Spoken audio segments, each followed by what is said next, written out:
H1N1 और flu में क्या फ़र्क है? कोई फ़र्क नहीं है। सारे H1N1 फ्लू है, लेकिन सारे फ्लू H1N1 नहीं है। ये इन्फ्लुएंजा वायरस होता है ना, ये आरएनए वायरस है, बदलता रहता है। और इन लोगों में भी काफ़ी कास्ट सिस्टम होता है।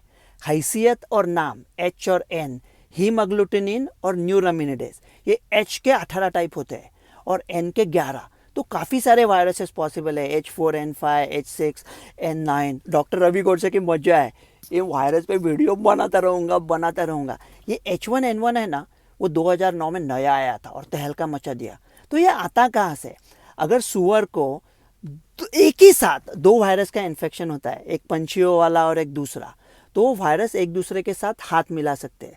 मतलब एक हिंदी पिक्चर का विलन कादर खान और गब्बर सिंह साथ में आ गए तो नया विलन तैयार होता है।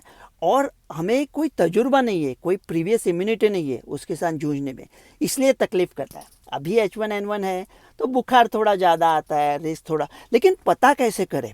देखो, उसके लिए तो फीवर पैनल करना पड़ेगा।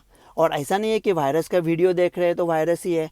आपको टाइफॉइड हो सकता है, चिकनगुनिया, डेंगू, मलेरिया, मेनिंजाइटिस, कुछ भी हो सकता है। अगर थोड़ी सर्दी जुकाम है तो पता है कि ये वायरस वाला है। तो ये जो उसके खिलाफ टीका भी है जो अमीर लोग लेते हैं इंडिया में, और दवा है ओसेल्टेमाविर।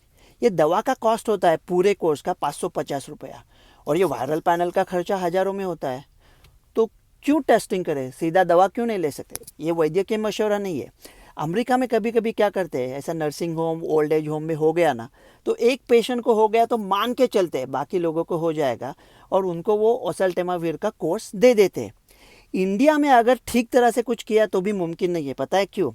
क्योंकि ओसेल्टेमाविर को कारगर होने के लिए उसको 48 घंटे में देना पड़ता है।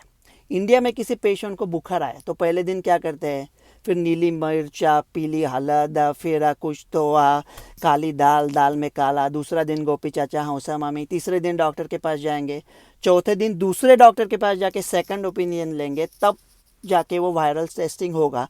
तब तक वो 48 घंटे का समय निकल चुका होगा। तो फिर करें तो क्या करें? ये वैद्यकीय मशवरा नहीं है।